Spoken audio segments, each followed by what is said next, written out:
देखो लिंक्यू to SQL use कर रहे हो। बेसिकली लिंक्यू क्या है, this is language integrated query, line integrated query भी हम इसको कहते हैं। ये बेसिकली ADO.NET का एक नया फीचर बोल सकते हो उसको आप। इसके अंदर में हम क्या कर सकते हैं, लिंक्यू के थ्रू हम कोई भी ऑब्जेक्ट यानी डेटाबेस ऑब्जेक्ट को हम लोग लिंक्यू के थ्रू, यानी लिंक्वेज एक अपनी सी लैंग्वेज, इनकी अपनी एक लैंग्वेज क्वेरी है, उस लैंग्वेज क्वेरी के थ्रू आप लैंग्वेज के साथ ही आप उसको ऐड करके इंसर्ट, अपडेट, डिलीट, सेलेक्ट, ये सारी मैकेनिज्म CRUD ऑपरेशन को परफॉर्म कर सकते हो, राइट। तो उसके लिए आपको जब आप इंस्टॉलेशन करते हो ना विजुअल स्टूडियो का, तो उसके अंदर में कंपोनेंट में जाके लिंक्यू टू एसक्यूएल क्लास को भी आपको कंपोनेंट को ऐड करना होता है। अगर आपने वो ऐड नहीं किया हुआ है तो ये आपका नहीं चलेगा। तो मैं आपको स्टार्टिंग से बता देता हूँ। तो सबसे पहले क्या करना है, आपको एक न्यू प्रोजेक्ट ओपन करना है जो कि ASP.NET MVC फ्रेमवर्क पे होगा। क्योंकि एप्लीकेशन का नाम हमने ले लिया, जैसे लिंक्यू क्रूड ले लिया उसका नाम, CRUD ऑपरेशन। क्रिएट पे क्लिक करते हैं, यहाँ से आप वेब फॉर्म ले लेते हो। जब भी आप लिंक्यू टू एसक्यूएल पे काम करो ना, तो आप वेब फॉर्म ले लो, एम्प्टी ना लो, क्योंकि बेसिकली क्या होता है कि कुछ कंपोनेंट्स होते हैं जो हमें चाहिए होते हैं लिंक्यू क्लास के लिए, कुछ नेम स्पेसेस भी ऐड करने होते हैं, तो आपको इस क्लासेस में मिल जाएंगी, एम्प्टी वाले में नहीं मिलेंगी, राइट। फिर उसके बाद आप यहाँ पे क्रिएट पे क्लिक करोगे। जैसे आप क्रिएट पे क्लिक करते हो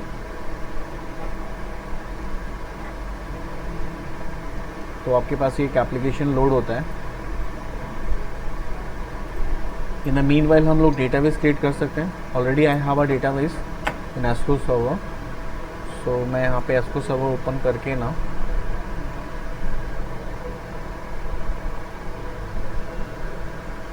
मैं अपने डेटाबेस पे रिसोर्सेज को चेक कर लेता हूँ।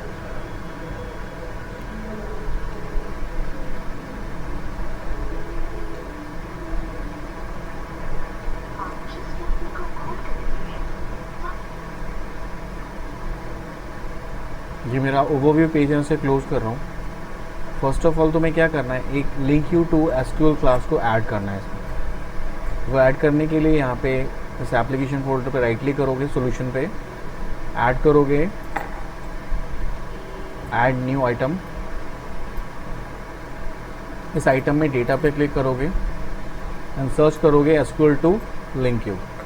तो मैं यहाँ पे दिख रहा है लिंक्यू टू एसक्यूएल क्लासेस। ये आपको तुम्हें ऐड करना, और ये कभी कभी तुम्हें नहीं मिलता है अगर, तो विजुअल स्टूडियो के इंस्टॉलेशन में चले जाना, जो फर्स्ट विंडो आती है। जब यहाँ पे आप क्लिक करोगे, यहाँ पे इंस्टॉल पे आता है ना, इंस्टॉलेशन आता है, तो विजुअल स्टूडियो इंस्टॉलेशन पे चले जाना। जैसे यहाँ दिख रहा है विजुअल स्टूडियो इंस्टॉलर, तो एक आपके पास में प्रॉपर एक डायलॉग बॉक्स आएगा। उस डायलॉग बॉक्स में देखना, सबसे फर्स्ट वाला इंस्टॉलेशन आता है, सेकंड वाला कंपोनेंट लिखा होता है, टैब बने होते हैं बहुत सारे। उस टैब पे कंपोनेंट टैब पे जाना, और कंपोनेंट टैब पे वहाँ पे सर्च का बटन होता है, सर्च कर लेना लिंक्यू टू एसक्यूएल। तो तुम्हें एक कंपोनेंट वहाँ दिखेगा ये वाला सेम, उसको इंस्टॉल कर लेना, उसके बाद ही तुम्हें ये क्लासेस मिलेंगे, राइट। तो इसको आप इंस्टॉल करने के लिए आप इसको पहले इसको आपको यूज़ करना है। आपने क्लिक ले लिया इसे, अब इसका नाम रख लिया तुमने डेटा क्लासेस 1.dbml, डेटाबेस का तुमने जो अभी लिंक्यू टू एसक्यूएल क्लासेस लिया, उसका एक ऑब्जेक्ट क्रिएट हो गया। अब यहाँ पे ऐड पे क्लिक कर लेते हैं।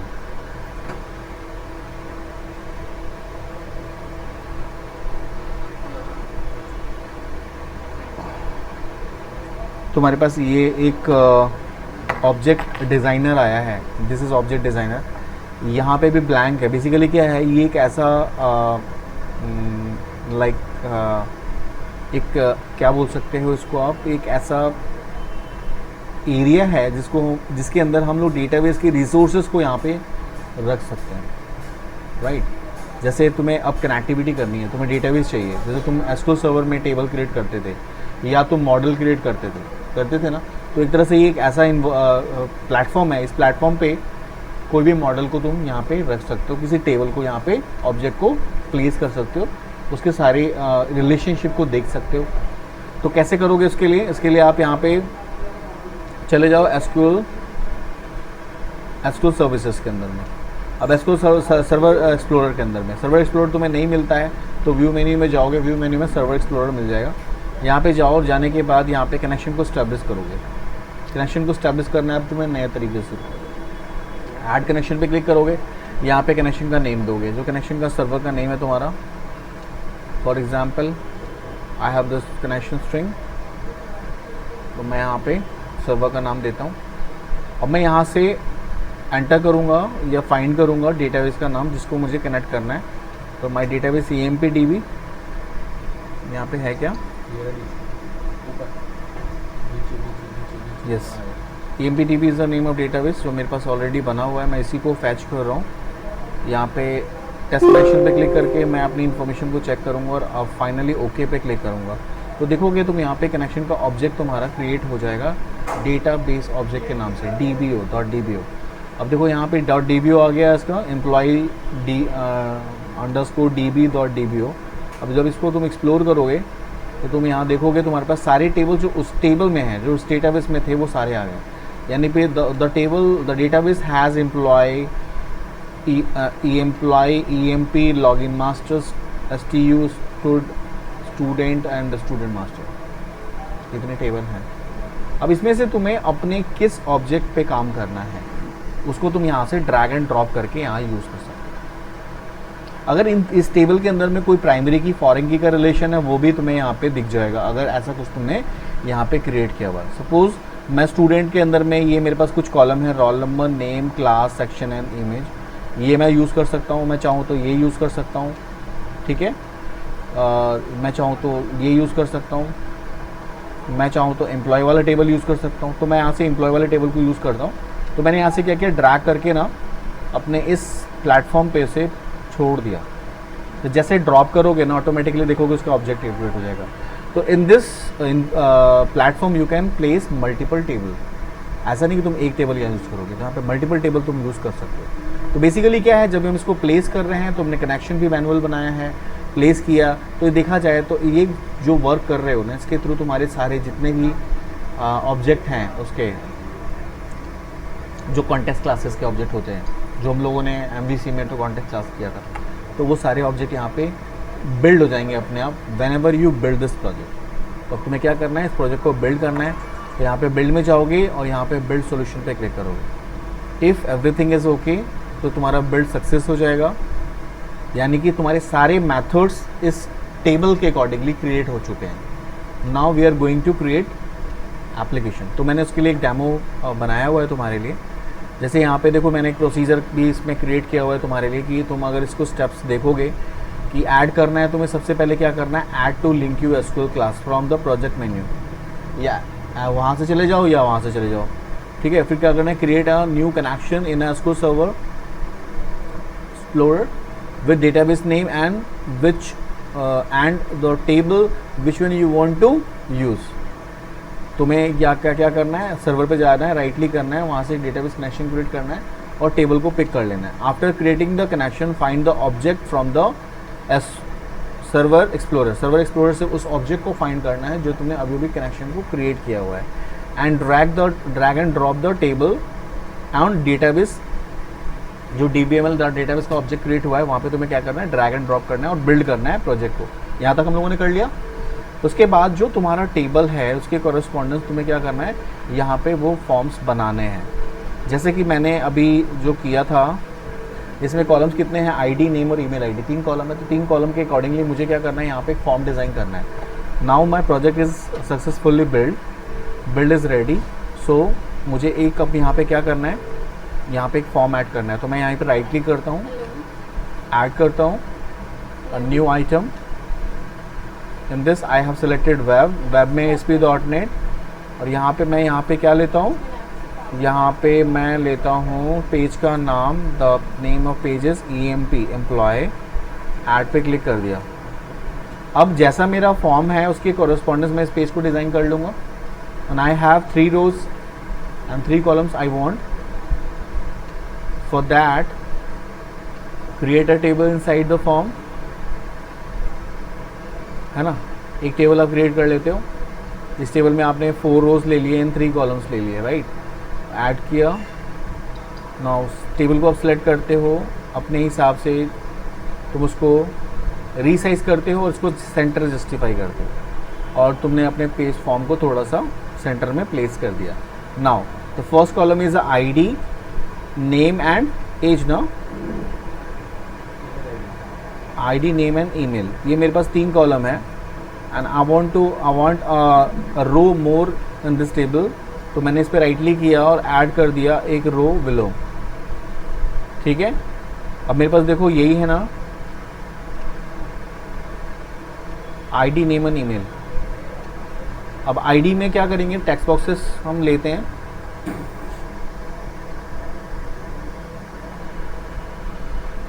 ईमेल के लिए भी एक टेक्स्ट बॉक्स ले लिया, नेम के लिए भी एक टेक्स्ट बॉक्स ले लिया एंड मैं एक बटन्स लेने जा रहा हूँ ऐड के लिए, फाइंड के लिए, अपडेट के लिए एंड डिलीट के लिए।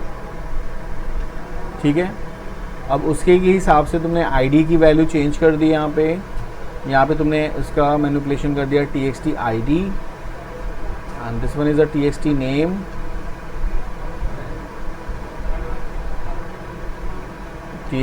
नेम, और ये वाला तुम्हारा कॉलम है txt ईमेल। ठीक है, नाउ सेम बटन्स में भी मुझे करना होगा। बटन्स में btn ऐड, ये ऐड के लिए था तो मैं यहाँ पे ऐड कर देता हूँ इसे कंटेस्ट में। उसके बाद यहाँ आ जाते हैं btn फाइंड, टेक्स्ट में मैं यहाँ पे कर देता हूँ find,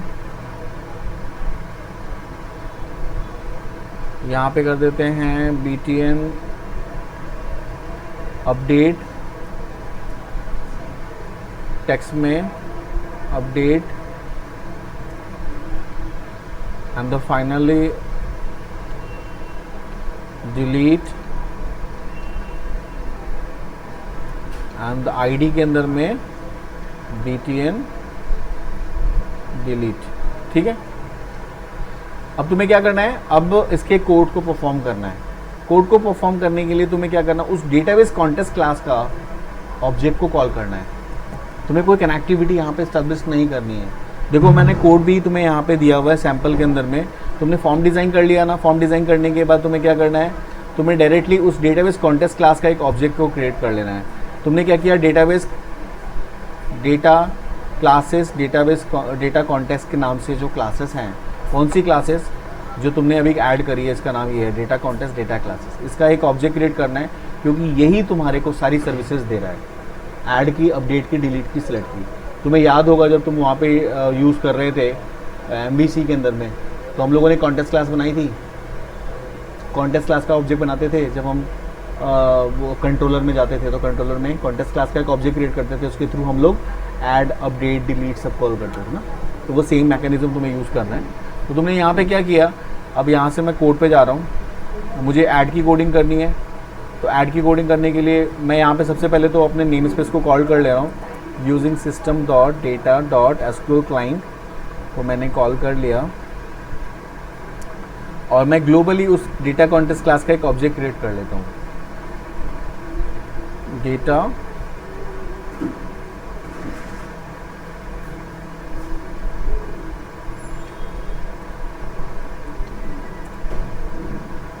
class, data concept DC के नाम से ले लेता हूँ या DB के नाम से ले लेता हूँ, is equal to new data class data context. इस नाम से मेरा जो मेरा बना हुआ है उसमें ऑटोमेटिकली आ जाएगा। डेटा क्लासेस डेटा 1 के नाम से था, ये मैंने ले लिया।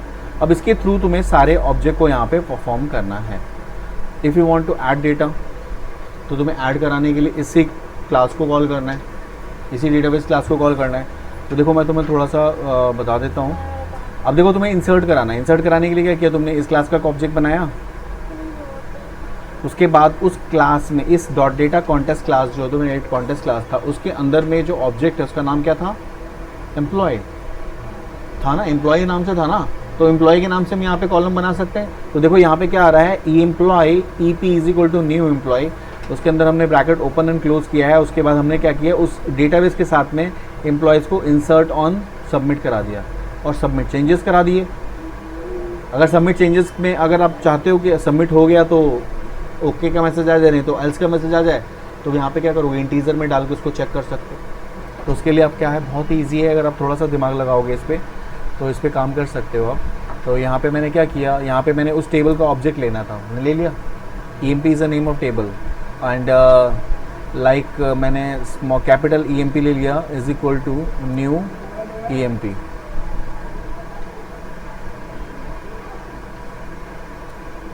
ये मेरे एक टेबल का नाम है, जो मेरा स्ट्रक्चर है टेबल का स्ट्रक्चर है। कौन से टेबल का स्ट्रक्चर है? दिस टेबल का स्ट्रक्चर है, ये जो तुमने लिया हुआ है। तुम जैसे ही कॉन्टेस्ट क्लासेस ऐड करोगे ना, ये वाला कॉन्टेस्ट क्लास ऐड करोगे तो ऑटोमेटिकली गवर्नमेंट ने अपने एप्लीकेशन को बिल्ड कर दिया है, तो इस स्ट्रक्चर के अंदर में ये पूरे एप्लीकेशन में शेयरेबल हो गया है, एज अ पब्लिक शेयरेबल हो गया है। तो मैंने यहाँ पे क्या किया, एम्प्लॉय नाम्स को, एम्प्लॉय को मैंने यहाँ पे कॉल किया। एम्प्लॉय के अंदर में 3 कॉलम है। सबसे पहले ID है, मैं ID लिखूंगा, देखो यहाँ ID आ जाएगा। ID कौन सा कॉलम? ये वाला कॉलम रिप्रेजेंट कर रहा है फर्स्ट वाले को। फिर नेम भी आएगा, ईमेल ID को, उसके हिसाब से तुम यहाँ पे वैल्यूज डाल सकते हो। जैसे ID इज इक्वल टू, अब ID की वैल्यू देखो यहाँ पे क्या है, ID की वैल्यू जो हम लोगों ने ली थी वहाँ पे मुझे चेक करना होगा कि ID आई थिंक इंटीजर है, तो आपको इंटीजर में ही वैल्यू को पास ऑन करना होगा। अब ID आपकी इंटीजर है न वैरकैर है, वैरकैर है, पहला इंटीजर है बाकी वैरकैर है। तो हम यहाँ पे क्या करेंगे, यहाँ पे लेंगे इंटीजर है तो int डॉट पास कर देते हैं। वैल्यू किसकी है? टेक्स्ट बॉक्स 1 की txt ID की वैल्यू है ना, तो txt ID के साथ में क्या जाएगा, उसका टेक्स्ट जाएगा, डॉट टेक्स्ट। ये पहला कॉलम हो गया, इसको कॉमा दे दोगे, फर्स्ट कॉलम है। सेकंड कॉलम तुम्हारा नेम है, तो नेम इज इक्वल टू, तो सीधा तुम यहाँ पे लिख सकते हो कन्वर्ट डॉट टू स्ट्रिंग, और यहाँ पे तुमने txt नेम डाल दिया, txt नेम डॉट टेक्स्ट।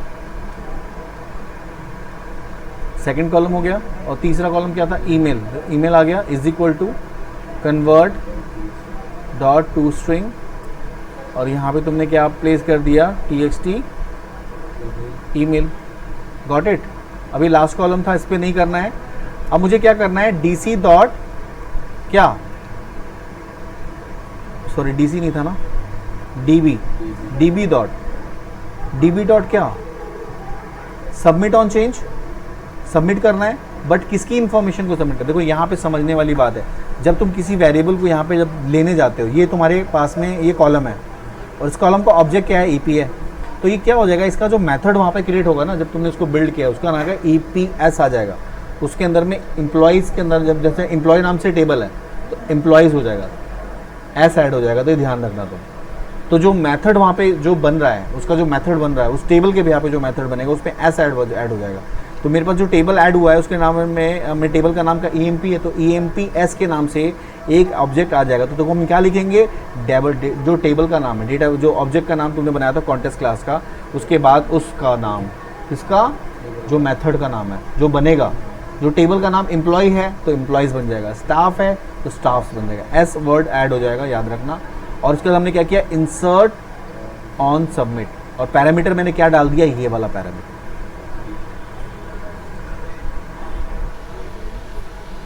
समझ में आ गई बात? तो यहाँ पे हम लोग ऐसा करेंगे, अब हम लोग कहेंगे EMPs आ गया, देखो ऐसा आ गया अपने आप, dot submit on, insert on submit ना, सॉरी, इंसर्ट ऑन सबमिट, और पैरामीटर मैंने क्या डाला, EMP, जो कैपिटल EMP मैंने डाला था, ये वाला। तो ये क्या हो जाएगा, जब वो इंसर्ट होगा, तो इंसर्ट ऑल सबमिट नहीं था यार, इंसर्ट ऑन सबमिट था, इंसर्ट ऑन सबमिट, तो ये हो जाएगा। अब मैं चेंजेस चाहता हूं, तो चेंजेस करने के लिए मैं सीधा लिख सकता हूं db dot submit on change, submit changes, ठीक है। तो जब सबमिट चेंजेस करेगा, अब तुम चाहते हो कि इन्फॉर्मेशन अगर सबमिट हो गया है तो ये आ जाए, सबमिट नहीं हुआ है तो वो आ जाए, तो उसके लिए तुम यहाँ पे इंट, एक तुम यहाँ पे जैसे तुम लोगों ने MVC में मैंने बताया था, तो MVC में मैंने तुम्हें बताया था कि यहाँ पे तुम्हें इंटीजर में इसको ले लेना, और सबमिट अगर चेंज हो जाता है तो ग्रेटर देन 1 होगा, नहीं तो ग्रेटर देन लेस देन 1 होगा ना। जैसे यहाँ पे मान लो इंट I ले लिया, I is equal to this डाल दी, तो इसके अंदर में वो सारी चीज़ें आ गई, तो अब इसको तुम्हें चेंज करना पड़ेगा, इस डेटाबेस को किसमें, इंटीजर में चेंज करना पड़ेगा।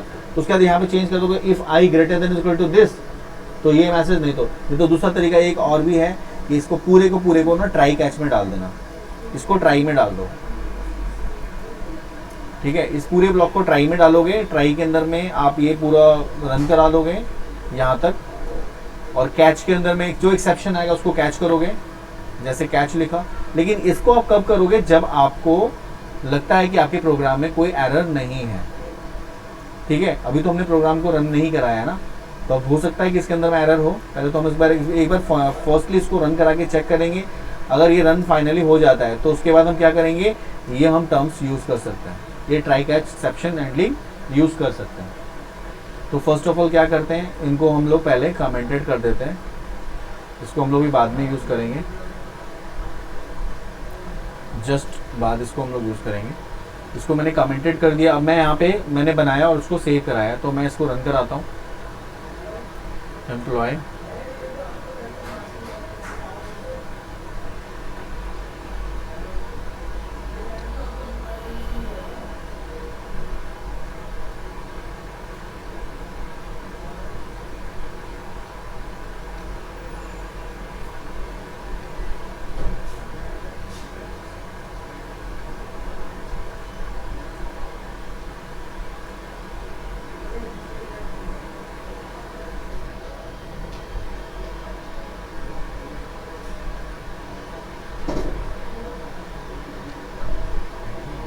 देखो मेरे पास ये आ गया है। अब मैं यहाँ से क्या करता हूँ, आईडी मुझे कुछ भी लेनी है, लाइक मैं लेता हूँ यहाँ पे 9002, नेम मैंने ले लिया और ईमेल आईडी मैंने ले ली एक कोई भी, और मैं ऐड पे क्लिक करता हूँ। कोई मैंने मैसेज वगैरह शो नहीं कराया है, लेकिन अभी यहाँ पे देखो कि क्या आ गया, वायलेशन ऑफ प्राइमरी की। Actually this keys already exist, इसलिए मैंने ट्राई कैच लगाया था।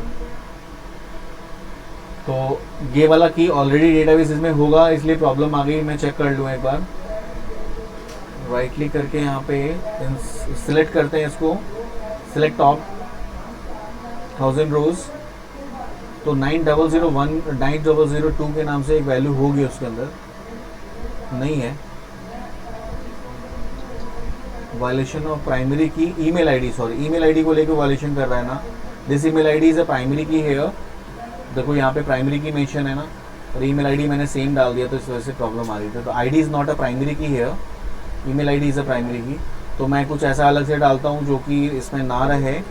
तो मैंने क्या किया, मैंने यहाँ पे डाल दिया लाइक abc@gmail.com, ठीक है। और इसके बाद मैंने यहाँ पे एक आईडी मेंशन कर दी, लाइक कुछ भी ले लेते हैं, क्योंकि डेटाबेस में ऐसा कुछ भी नहीं है इसके रिलेटेड। नेम मैंने यहाँ पे डाल दिया। अब मैं यहाँ पे ऐड पे क्लिक करता हूँ। देखो यहाँ पे कुछ भी नहीं हुआ, क्योंकि मैंने मैसेज फ्लैश आउट नहीं कराया, इसलिए मैसेज नहीं शो हुआ। लेकिन मैं चेक करूँगा कि 1001 अजीत abc@gmail.com वो है कि नहीं, इंसर्ट हुआ कि नहीं हुआ। तो अब यहाँ पे चेक करो, इसी स्टेटमेंट को मैं दोबारा सेलेक्ट करके रन कराता हूँ। देखो आपके पास में ये इन्फॉर्मेशन स्टोर हो गई है। आईडी जो है एंटिटी आइडेंटिटी है, तो अपने आप आइडेंटिटी उसने ले लिया, इसीलिए यहाँ से मेरी वैल्यू नहीं दी, आइडेंटिटी था टाइप था वो। और ये देखो नेम आ गया और ये आ गया, ठीक है। तो ये इस तरह से इंसर्ट हो गया आपका। वैसे ही सेम आप चाहो तो इसमें और भी ऑपरेशन परफॉर्म कर सकते हो। और जैसे मैंने तुम्हें बताया था ट्राई कैच वाला, तो यहाँ से तुम इसे हटा लो, ठीक है। और यहाँ से क्या करते हैं उसको हम लोग की जो एक्सेप्शन हैंडलिंग है, इसमें तुम फाइनली किसी मैसेज को शो कराने के लिए यहाँ पे तुम मैसेज को शो करा सकते हो। अगर तुम्हारे पास कोई भी मैसेज आता है तो तुम इस तरह से response.write, और तुम मैसेज पॉपअप कहाँ भी कराना चाहते हो, जहाँ भी कराना चाहते हो आप मैसेज पॉपअप करा सकते हो।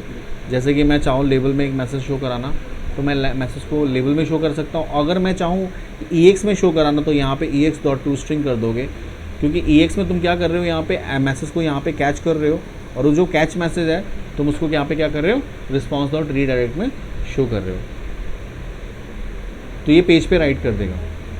तो फाइनली में तुम क्या चाहते हो, तुम यहाँ पे लिख सकते हो। फाइनली में जैसे तुम चाहते हो कि तुम्हारा एप्लीकेशन क्लोज हो जाए, या फिर तुम चाहते हो तुम्हारा कनेक्शन क्लोज हो जाए, तो इस तरह की ऑपरेशन को तुम स्टेटमेंट को फाइनली में लिख सकते हो। तो अब देखो यहाँ पे अब इसको मैं रन कराता हूँ,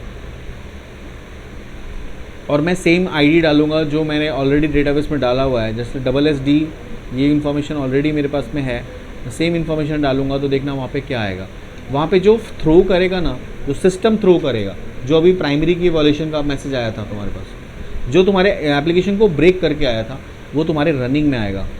जैसे मैंने यहाँ पे कोई भी आईडी ले ली, मैं ईमेल आईडी वही ले रहा हूँ जो कि प्राइमरी की ऑलरेडी एग्जिस्ट है, और मैं यहाँ पे ऐड पे क्लिक करूँगा। देखो तुम्हारे पास क्या मैसेज आ रहा है, this message is forwarded by the system. System ने मैसेज को दिया, लेकिन still your application is going on, तुम्हारा एप्लीकेशन ब्रेक नहीं हुआ, रन कर रहा है। लेकिन अब तुम चाहते हो कि ये इन्फॉर्मेशन को कौन समझेगा, तो हम यहाँ पे क्या करेंगे, यहाँ पे हम उस तरह से मैसेज को शो करेंगे कि जो कि यूज़र को समझ में आए। तो हम यहाँ पे EX ऑब्जेक्ट जो बनाते हो, आप इसको बनाने की ज़रूरत नहीं है उस केस में। आप यहाँ पे सीधा का सीधा आप मैसेज को टाइप कर दो डबल कोट्स में, या चाहो तो पॉपअप देना तो पॉपअप दे सकते हो। Email ID already present.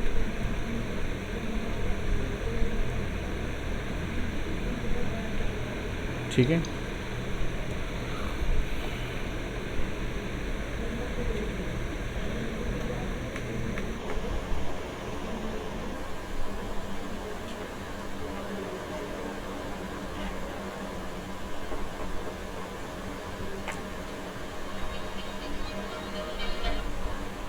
मैं ईमेल आईडी की बात कर रहा हूँ।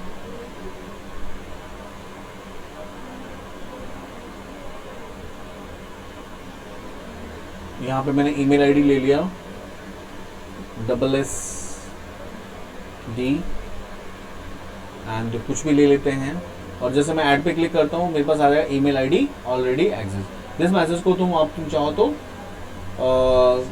स्क्रिप्टिंग के थ्रू आप पॉपअप भी करा सकते हो। तो ये तुम्हारा इंसर्ट का हो गया। वैसे सेम तुम डिलीट का, अपडेट का, सिलेक्ट का कर सकते हो। आप यहाँ से अपने कोर्स को कॉपी कर लो और आप उसको अप्लाई कर सकते हो। ठीक है, जैसे ये है तुम्हारा फाइंड के लिए। फाइंड के लिए ऊपर क्लासेस बनी हुई थी, मैं यहीं पे मैं क्लासेस बना रहा हूँ। मैंने फाइंड के लिए एज इट इज़ कोड ले लिया, यहाँ से कॉपी कर लिया है। मैं इस पेज को तुम्हें शेयर कर दूंगा, तुम लोग यहाँ पे यूज़ कर सकते हो। जैसे मैंने फाइंड पे लिए डबल क्लिक किया उस मेथड पे, और इस बटन पे कोड की क्लिक किया, मेथड आ गया, इस मेथड पे मैंने पेस्ट कर दिया। अब यहाँ पे क्या है, देखो इस कोड को समझो। यहाँ पे ये कह रहा है कि ट्राई कैच के अंदर में एम्प्लॉय IT के नाम से एक ऑब्जेक्ट बना, जिसके अंदर में from C in DC। DC का मतलब क्या हो गया, DC का मतलब DB ना, DB।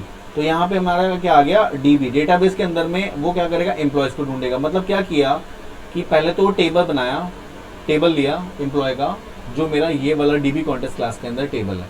उस टेबल के अंदर में उसने क्या किया, फ्रॉम C किसको रिप्रेजेंट कर रहा है यहाँ पे, टेबल को, range of variables.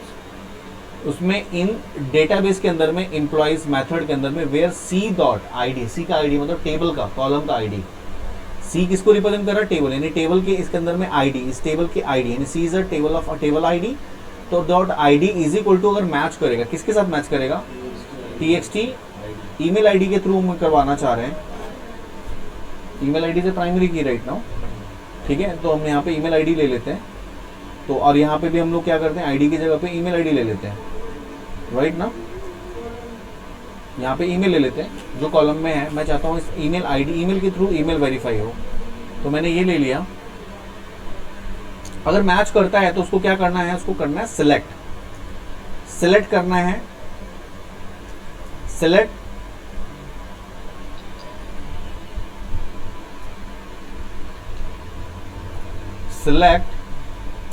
C dot single. ये कोड थोड़ा सा तुम लोगों के लिए नया होगा अभी, बट समझना पड़ेगा। समझ लोगे तो कोई प्रॉब्लम नहीं होगी। देखो अब यहाँ पे क्या है, where C dot employees is equal to text box का एम्प्लॉय का टेक्स्ट अगर मैच करेगा, सेलेक्ट करे, तो उसको क्या करेगा, वो इंटायर रो को सिलेक्ट कर लेगा। ठीक है, जब इंटायर रो को सिलेक्ट कर लेगा तो सिलेक्ट करने के बाद देखो वहाँ मैंने डॉट हटा दिया, ध्यान रखना वहाँ पे डॉट नहीं है, यहाँ पे डॉट नहीं है, मैंने गलती से यहाँ पे डॉट लगा दिया था, यहाँ पे डॉट नहीं है ये वाला, राइट। तो ये डॉट नहीं है, उसके साथ ही है मर्ज चाहिए। तो मैंने क्या लिखा यहाँ पे कि अगर टेबल के अंदर में C इन डेटाबेस क्या का एम्प्लॉइज वेयर C का email ID is equal to ये अगर मैच करता है तो क्या करे, वो सेलेक्ट कर लेगा इंटायर रो को, उस रो को सेलेक्ट कर लेगा। जो याद होगा मैंने तुम लोगों को ये करवाया था ना अभी,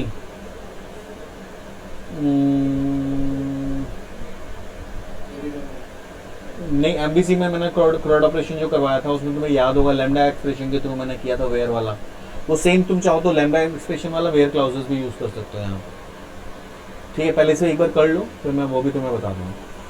तो अब यहाँ पे अगर वो मैच करता है तो पूरी इंटायर रो को सिलेक्ट कर लेगा, और सिलेक्ट कर लेगा तो मुझे क्या चाहिए, मुझे चाहिए txt id के अंदर में जो txt id डॉट टेक्स्ट है उसके अंदर मुझे क्या चाहिए, मुझे it का मतलब it is a name of table, that table it का क्या चाहिए, मुझे id चाहिए, किसमें, स्ट्रिंग फॉर्मेट में, क्योंकि वो इंटीजर था तो स्ट्रिंग फॉर्मेट में चाहिए। उसके बाद मुझे क्या चाहिए, सेकंड कॉलम txt का नेम, txt का नेम का टेक्स्ट जो है मुझे it का नेम का उसको भी स्ट्रिंग में चाहिए। और फिर फाइनली हमें क्या करना है, db को उनके अंदर में db डॉट सबमिट चेंजेस पे क्लिक कर देना है। और अगर आपके पास कोई मैसेज आता है, एरर आता है, तो यहाँ पे रिस्पॉन्स डॉट राइट में लिख सकते हो id नॉट फाउंड, यानी कि रिस्पॉन्स डॉट राइट में तुम यहाँ पे मैसेज को शो कर सकते हो। Got it?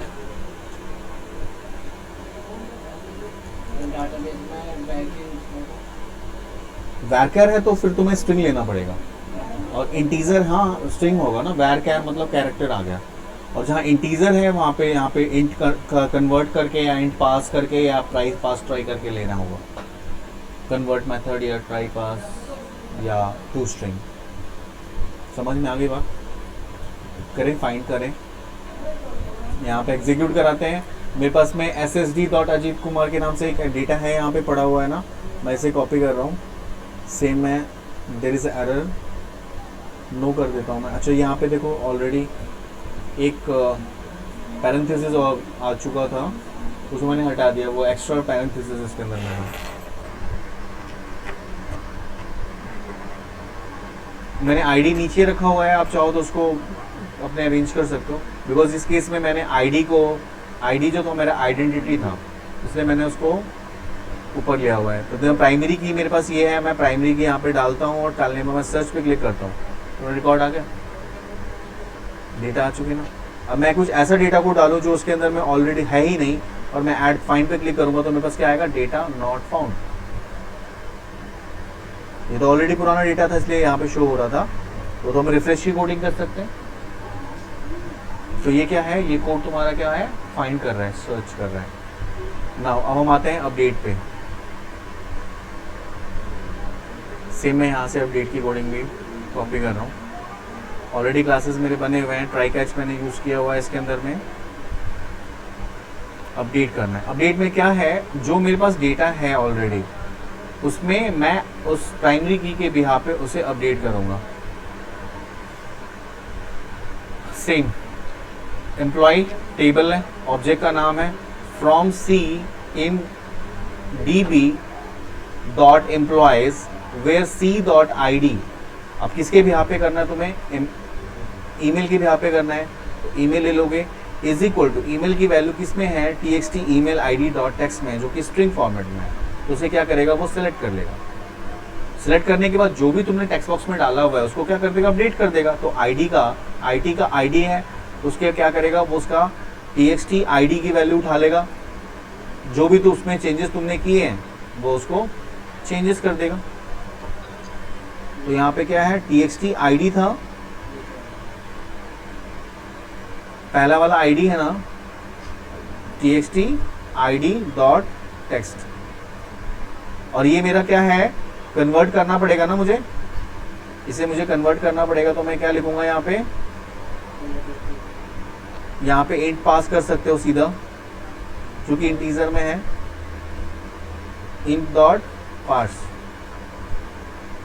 देखो इस चीज को समझना होगा तुम्हें कि डेस्टिनेशन क्या है।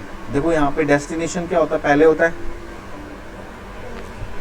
सॉरी डेस्टिनेशन पहले होता है, डेस्टिनेशन क्या है ये, और ये डेस्टिनेशन क्या, अब डेस्टिनेशन क्या है, आईडी है, प्राइम दो इंटीजर है। तो तुम्हारा जो मतलब जो रिसीवर है जिसको तुम्हें ये तुम्हारा सोर्स, ये डेस्टिनेशन, ये सोर्स है, तो ये तुम्हारा क्या है, ये इस टाइम पे क्या है, इंटीजर है, स्ट्रिंग है, डॉट टेक्स्ट है ना, तो वो स्ट्रिंग में है, तो उसे तुम्हें कन्वर्ट करना है, तो इसे इधर लगाना पड़ेगा तुम्हें, इंट पास। सेम मैकेनिज्म तुम्हें इसमें भी यूज़ करना है, क्योंकि नेम में तो डॉट टू स्ट्रिंग था ही ना, नेम का तो स्ट्रिंग फॉर्मेट में ही था, लेकिन यहाँ पे उसका हमने ये गलत लिखा हुआ है, इसलिए हम लोग यहाँ पे कर लेंगे। तो यहाँ पे क्या करेंगे, यहाँ पे txt नेम डॉट टेक्स्ट है ना। फिर यहाँ पे क्या आ जाएगा, डेटाबेस सबमिट ऑन चेंज, यानी कि db dot submit on change. और फाइनली तुमने एक लेबल में मैसेज दिखाना है तो लेबल ले लो, नहीं तो तुम्हें रिस्पॉन्स डॉट राइट पे शो कराना है, तो इस तरह से कर सकते हो, response dot right and the message will be like this.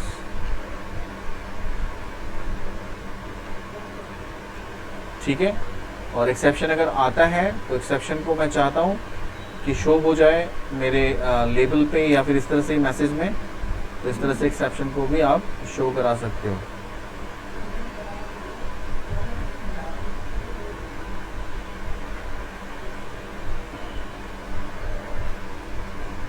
There is something went wrong.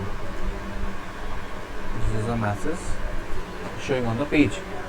अगर अपडेट में कोई प्रॉब्लम आती है तो मैं इसे एग्जीक्यूट कराता हूँ। सबसे पहले मैं फाइंड करूँगा, राइट।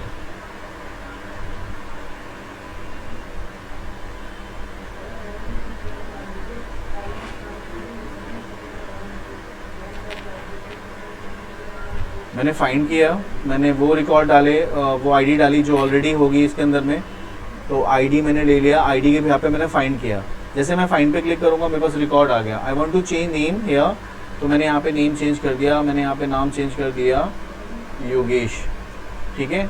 एंड आईडी मैंने चेंज कर दी, दैट इज इक्वल्स टू,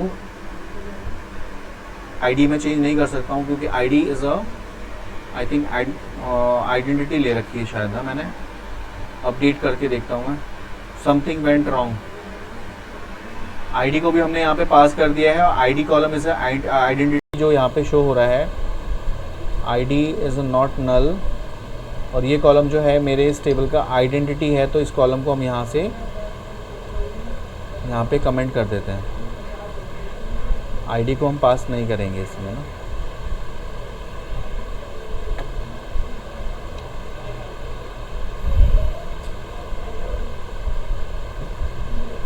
देखो कभी ट्राई कैच लगाना हो ना, तो एक बार प्रोग्राम तुम्हारा एक बार एटलीस्ट एग्जीक्यूट हो जाए, उसके बाद ट्राई कैच लगाना है।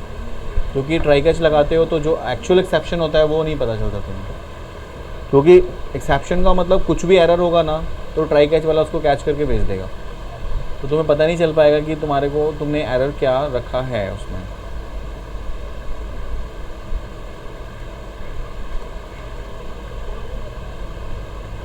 रिकॉर्ड अपडेटेड, क्योंकि आईडी जो था वो आइडेंटिटी था, वो ऑटो इंक्रीमेंट डाल रखा है, इसीलिए वहाँ पे नहीं। अगर तुम्हारे पास ऑटो इंक्रीमेंट नहीं होता है तो तुम डाल सकते हो।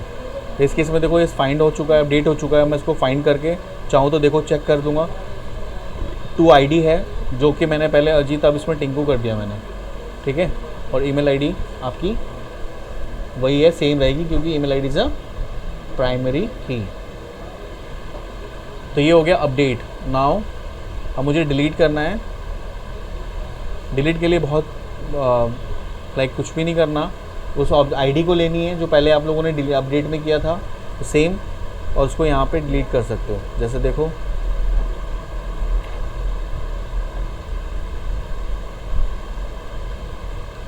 डिलीट,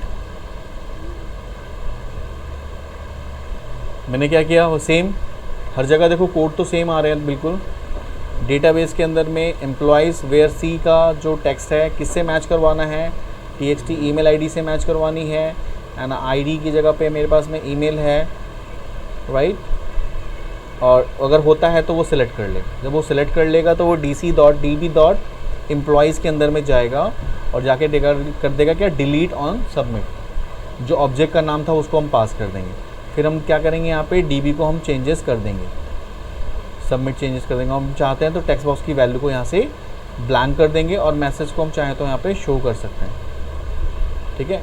तो यहाँ पे मैंने कर दिया, ये मैसेज को मैंने शो करा दिया, डेटा रिकॉर्ड डिलीटेड। और डिलीट होने के बाद मैं चाह रहा हूँ दोनों सारे टेक्स्ट बॉक्स की वैल्यू अपने आप हट जाए, तो आईडी की वैल्यू मैंने मूव कर दी, मतलब डिलीट कर दी। txt ईमेल की वैल्यू भी हमने रिमूव कर दी, और txt नेम भी है, txt नेम की value name dot text is equal to double quotes blank कर दिया, ठीक है। और मैसेज चाहते हो कि अगर कोई एरर आता है तो मैसेज आए इस तरह से, तो समथिंग वेंट रॉन्ग, मैं यहाँ पे रिस्पॉन्स डॉट राइट में शो कर दूंगा। ओके, एग्जीक्यूट करा के देखते हैं इसे।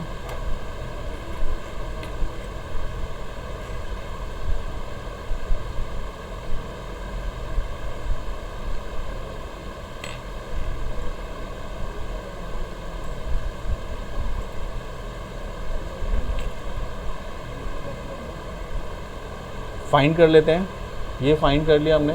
अब मैं इसके भी हाफ पे, मुझे इसको एंटायर को डिलीट करना है, तो मैं डिलीट पे जैसे क्लिक करूँगा, रिकॉर्ड डिलीटेड का मैसेज आ गया मेरे पास, स्टैक टॉप से वैल्यू हट चुकी है।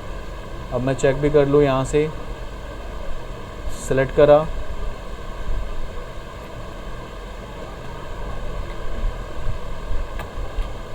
मेरे पास कोई रिकॉर्ड नहीं है, ठीक है। SSD07 का कोई रिकॉर्ड यहाँ पे नहीं है, तो वो डेटाबेस से, टेबल से डिलीट हो चुका है। तो ये आपका प्रॉड ऑपरेशन है जिसमें हम लोगों ने लिंक ही यूज़ किया है। तो आप लोग एक बार इसे देखो, इसे परफॉर्म करो। इसको हम लोग कहते हैं लैंग्वेज इंटीग्रेटेड क्वेरी या लाइन इंटीग्रेटेड क्वेरी। कोई प्रॉब्लम है इसमें? ठीक है।